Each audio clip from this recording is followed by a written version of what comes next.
আসসালামু আলাইকুম। আশা করি আমরা সবাই ভালো আছি। আজকে আমি যে টপিকটা নিয়ে আলোচনা করব সেটা হচ্ছে মাইক্রোবায়োলজির টপিক এবং ইমিউনিটি। বিশেষ করে ইমিউনিটির বেসিক একটা জিনিস যে কীভাবে টি সেল অ্যাক্টিভেশন হয়, কীভাবে বি সেল অ্যাক্টিভেশন হয়।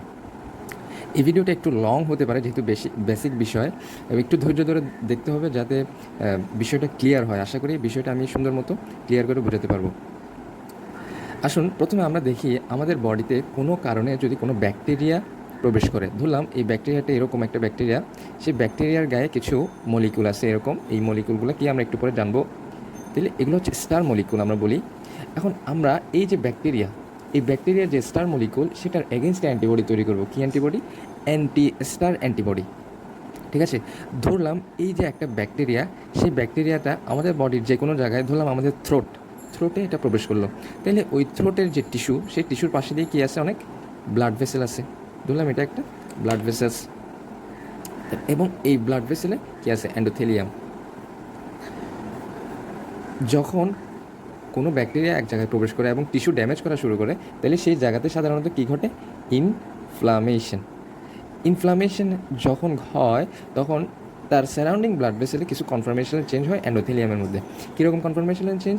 এই এন্ডোথেলিয়ামগুলো তাদের স্পেস খালি করে দেয় যাতে ফ্লুইডগুলো বাইরে চলে আসতে পারে, এবং সেই সাথে এখান দিয়ে যেই নিউট্রোফিলগুলো চলতেছে বা ম্যাক্রোফেজগুলো যে আসে, মনোসাইটগুলো যে আসে, সেই মনোসাইটগুলোকে তারা ধরে বের করে দেয় ইনফ্লামেশন সাইটে আসার জন্য।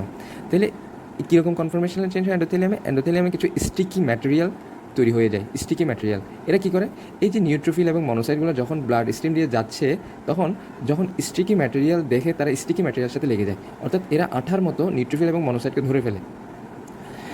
তারপর কী করে? এরা নিউট্রোফিলকে এই সাইটে নিয়ে আসে, তাই মনোসাইটকেও এই সাইটে নিয়ে আসে, ইনফ্লামেশনের সাইটে। তাহলে আমরা এখন প্রথমে দেখব এই নিউট্রোফিল কিভাবে ব্যাকটেরিয়াকে আক্রমণ করে। তাহলে আসুন, একটা নিউট্রোফিল আমি আঁকলাম। এই নিউট্রোফিল কী করে? ফ্যাগোসাইটোসিসের মাধ্যমে সে নিউট্রোফিল, আমরা জানি ট্রাইলোব দেখলে আমরা নিউক্লিয়াসটা একটু ট্রাইলোব।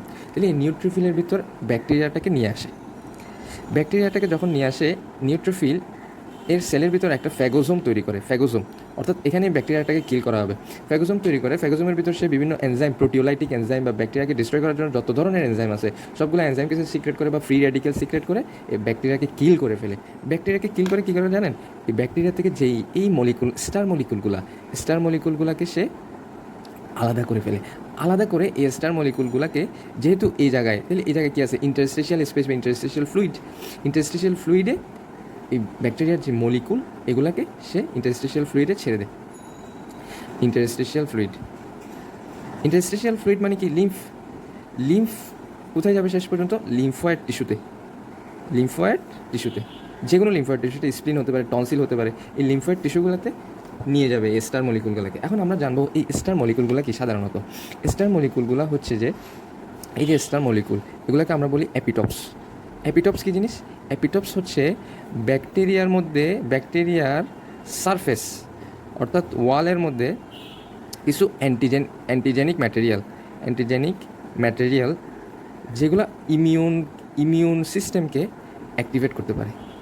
এবং এটার স্ট্রাকচার যদি আমরা দেখি কীরকম, এটা হচ্ছে 3 to 4 অ্যামাইনো অ্যাসিড থাকবে, অথবা সুগার দিয়ে এটা তৈরি, খুব শর্ট কেমিক্যাল সাবস্টেন্স। তাহলে বুঝতে পারলাম?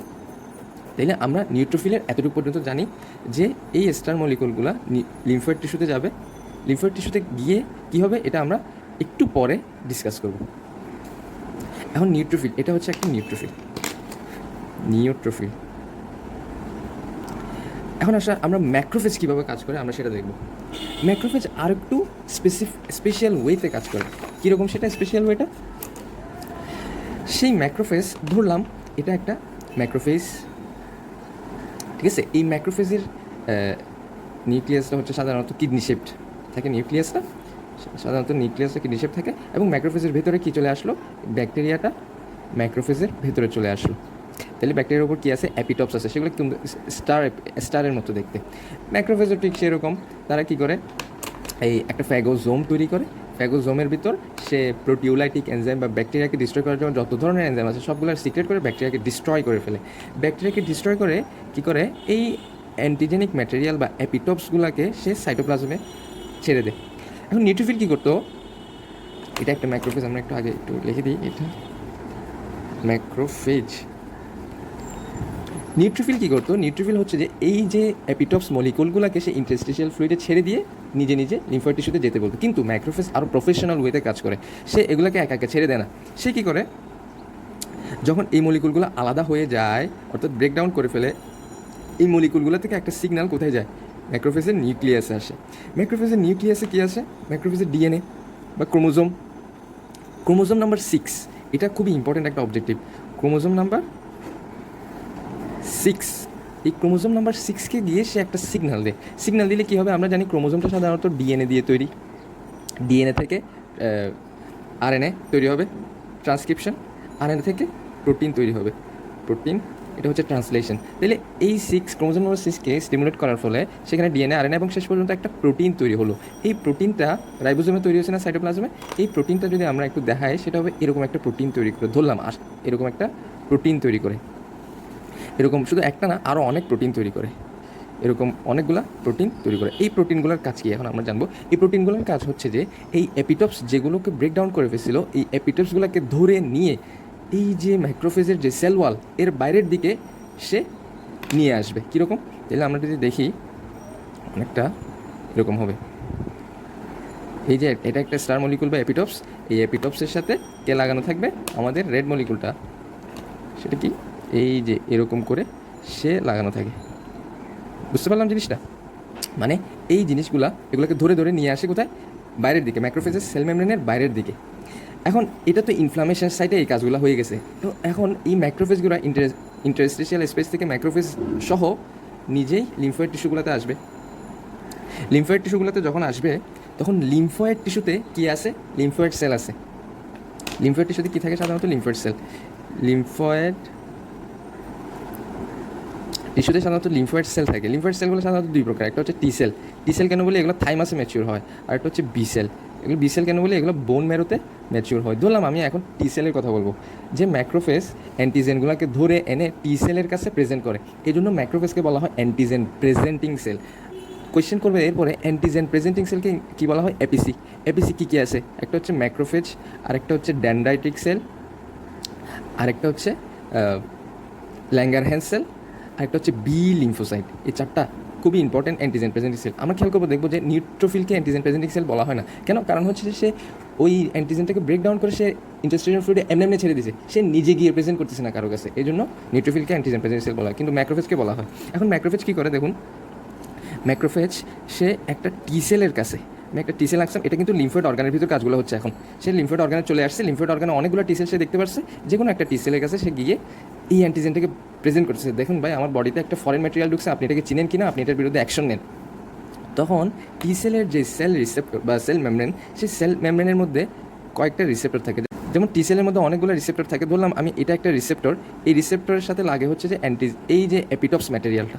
আরেকটা রিসেপ্টর আছে, সেই রিসেপ্টরটা আমি ধরলাম এরকম একটা রিসেপ্টর, এই রিসেপ্টরের সাথে MHC ক্লাস 2 প্রোটিনটা লাগে। তাহলে এই যে রেড মলিকুল, এটার নাম কি, এই যে এখানে যে রেড মলিকুলটা তৈরি হলো, এটার নাম হচ্ছে যে MHC ক্লাস 2, এটাকে বলা হয় মেজর হিস্টো কম্প্যাটিবিলিটি ক্লাস 2। এটা তৈরি হয় কোথায়, ম্যাক্রোফেজে। ম্যাক্রোফেজের ক্রোমোজোম নাম্বার কততে, ক্রোমোজোম নাম্বার 6-এ। MHC ক্লাস 2 এটা হচ্ছে একটা টি সেল, তাই না, এটা হচ্ছে একটা টি সেল। টি সেলের সেল মেমব্রেনের কোন রিসেপ্টরের সাথে লাগে, এটা হচ্ছে CD4, এটাকে কী বলা হয়, CD4, ক্লাস্টার ডেজিগনেশন 4, এগুলো কিছু স্ট্রাকচারাল প্রোটিন। আচ্ছা, এটা কি অ্যাপিটপস, আমরা কি জানি, এটা হচ্ছে যে অ্যাপিটপস, তাই না। অ্যাপিটপস কার সাথে লাগবে, যার সাথে লাগবে সেটার নাম হচ্ছে যে টি সেল রিসেপ্টর, এটা হচ্ছে TCR, টি সেল রিসেপ্টর। তাহলে এখানে দুইটা রিসেপ্টরের সাথে দুইটা আলাদা মলিকুল লাগতেছে, এটা কিন্তু গুরুত্বপূর্ণ ভাইবা কোয়েশ্চেন, কোনটা কার সাথে লাগতেছে। এই যখন এই ঘটনাটা ঘটে, ম্যাক্রোফেজ টি সেলকে এসে বলে যে নতুন ম্যাটেরিয়াল পাইছি, এটার সাথে বিপক্ষে আপনি অ্যাকশন নেন। তাহলে এটা টি সেলের যেই নিউক্লিয়াস আছে, টি সেলের নিউক্লিয়াসে একটা সিগন্যাল পাঠায় ক্রোমোজোমে, ক্রোমোজোমে কিছু সিগন্যাল পাঠায়, এটা এরকম। কিন্তু টি সেল থাকে এখনও ঘুমন্ত অবস্থায়, অর্থাৎ এই সিগন্যালে টি সেলকে জাগাইতে পারে না, তো আরও কয়েকটা সিগন্যাল লাগবে। কীরকম, তখন কী করে ম্যাক্রোফেজ তার ভেতর থেকে একটা কেমিক্যাল সাবস্টেন্স রিলিজ করে। কেমিক্যাল সাবস্টেন্সগুলো কিছু কেমিক্যাল সাবস্টেন্স রিলিজ করে, এই কেমিক্যাল সাবস্টেন্সগুলো এসেও এই টিসেলকে একটা সিগন্যাল দেয় এবং এই সিগন্যালটা নিউক্লিয়াসে যায়। এবং তাহলে এই কেমিক্যাল সাবস্টেন্সটা কি? দেখুন, ম্যাক্রোফেজ একটা লিউকোসাইট, টিসেল একটা লিউকোসাইট, দুইটা লিউকোসাইটের মধ্যে একটা চ্যাট হচ্ছে বা কথাবার্তা হচ্ছে, এটাকে বলি আমরা ইন্টারলিউকিন। যেহেতু মেকানিজমটাই প্রথম আমরা একটা ইন্টারলিউকিন পাইলাম, এই জন্য এটা হচ্ছে ইন্টারলিউকিন 1। তাহলে ইন্টারলিউকিন 1 কী করে? ম্যাক্রোফেজ থেকে টিসেলে একটা সিগন্যাল পাঠায়। ইন্টারলিউকিন 1 কোথায় তৈরি হয়? ম্যাক্রোফেজে। এটা কিন্তু সব ভাইবা কোয়েশ্চেন। তো এই সিগন্যাল পাঠানোর পরও কিন্তু কোনো দেখা যায় যে না, কোনো ধরনের কাজ হচ্ছে না, তখন কি করে ম্যাক্রোফেজ আরেকটা জিনিসের মাধ্যমে সে সিগন্যালটা আরও জোরালো করে। সেই জিনিসটা কি? সেই জিনিসটা হচ্ছে এরকম কিছু আরও একটা স্ট্রাকচারাল প্রোটিনের মাধ্যমে সে কানেকশন তৈরি করার চেষ্টা করে। এটার নাম কি? এটা হচ্ছে ম্যাক্রোফেজের গায়ের সাথে লাগানো, এটার নাম হচ্ছে B7। আর যেটা এই টিসেলের সাথে লাগানো সেটার নাম কি? CD28। সিডি কত? 28। তাহলে এই জিনিসগুলো একটু ব্যতিক্রম বুঝতে হবে, মনে রাখতে হবে CD4 কোথায়, CD28 কোথায়, B7 কোথায়।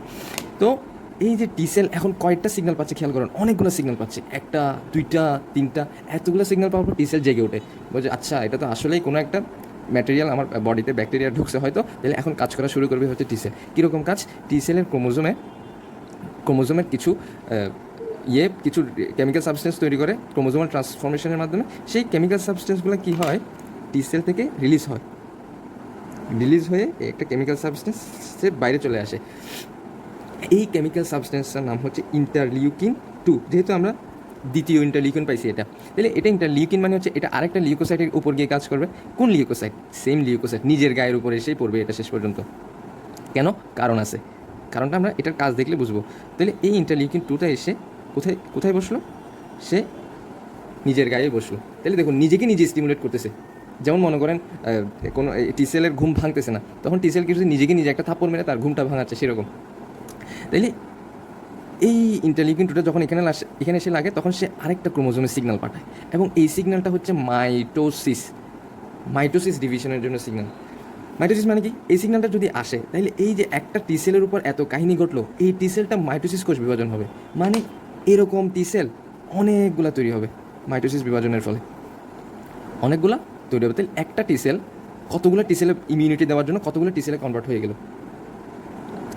এরপরে ঘটনা কী করবে এখন? তাহলে ম্যাক্রোফেজ কীভাবে টিসেলকে অ্যাক্টিভেট করে আমরা দেখলাম।